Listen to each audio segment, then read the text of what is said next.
ಭರ್ತಿಯಾಗಿ 2 ತಿಂಗಳ ಆಗೋತು. ಒಂದು ಮನೆ ನೀರು ಬರ್ತಾ ಇಲ್ಲ. ಊರಾಗ ಕೆರೆ ಐತಿ, ಕೆರೆ ನೀರು ಕುಡಿತಿದ್ವಿ, ಬಳಸ್ತಿದ್ವಿ, ಎಲ್ಲ ಮಾಡ್ತಿದ್ವಿ. ಆ ಕೆರೆನೂ ಬತ್ತು ಹೋಗೈತಿ. ಮಳೆ ಇಲ್ಲ ಕಾರಣದಿಂದ ನಮಗೆ ತುಂಬಾ ನೀರಿಂದ ದೊಡ್ಡ ಸಮಸ್ಯೆ ಆಗೈತಿ. ಕುಡಿಯಾಕ ತುಂಬಿದ್ರು ನೀರು ಬರ್ತಿದ್ವು. ಈಗ ಅದು ತುಂಬಿದ್ರು 25ನೇ ತಾರೀಕಿಗೆ ಅದನ್ನ ಗೇಟ್ ಓಪನ್ ಮಾಡಿದ್ರು, ಆದ್ರೂ ನೀರು ಬರ್ತಾ ಇಲ್ಲ. ಯಾಕೆ ಇಂಥ ದೊಡ್ಡ ಸಮಸ್ಯೆ ಆಗೈತಿ? ಯಾವ ಅಧಿಕಾರಿಗಳು ಕ್ರಮ ತಗೊಂಡ್ವಲ್ರು? PD ಅವರು, ಪಂಚಾಯತಿ ಅವರು, ನಾವು ಗ್ರಾಮ ಪಂಚಾಯತಿಗೆ ಬಂದು ಎಲ್ಲರಿಗೂ ಭೇಟಿಯಾಗಿವಿ, ಕಿಳಿ ಹಾಕಿ ಪಂಚಾಯತಿನ. ಆದ್ರೂ ನಮಗೆ ಕುಡಿಯಾಕ ನೀರು ಸತ್ತಿನ ಸಮಸ್ಯೆ ಐತಿ. ತುಂಬಿದ್ರು ನೀರು ತುಂಬಿದ್ರು, ನದಿ ತುಂಬಿದ್ರು ನೀರು ಬರ್ತಾ ಇಲ್ಲ. ನಮಗೆ ಕುಡಿಯೋ ನೀರಿಗೆ ದೊಡ್ಡ ಸಮಸ್ಯೆ ಆಗೈತಿ.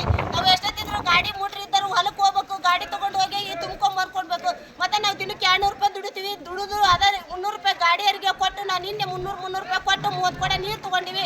10 ರೂಪಾಯಿ ಒಂದು ಕೊಡ ನೀರು ಕುಡ್ತೀವಿ ನಾವು. ಇದ್ರಂತಾಗ ಎಲ್ಲಿ ತನ ನಾವು ಹಿಂಗ ಮಾಡ್ಕೊಂತ ಹೋಗೋಣ. ಇದ್ರ ಬಗ್ಗೆ ಯಾರಾದ್ರೂ ದಯವಿಟ್ಟು ಕ್ರಮ ತಗೋರಿ ಎಲ್ಲರೂ. ನೀವು ಪಂಚಾಯತಿಯವ್ರು ಕೇಳಿದ್ರಿ? ನಾವು ಪಂಚಾಯತಿಯವ್ರನ್ನ ಕೇಳಿದ್ರಿ. ಏನ್ ಹೇಳ್ತಾರ ಅವ್ರು? ಮಾಡ್ತೀವ್ರಿ ಎಲ್ಲರೂ.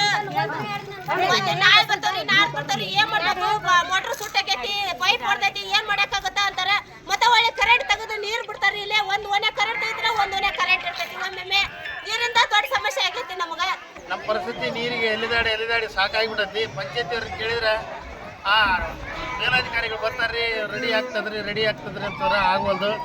ಮೆಂಬರು, ಅಧ್ಯಕ್ಷರು ಯಾರು ಕಿವಿ ಕೊಡ್ತಾ ಇಲ್ಲ.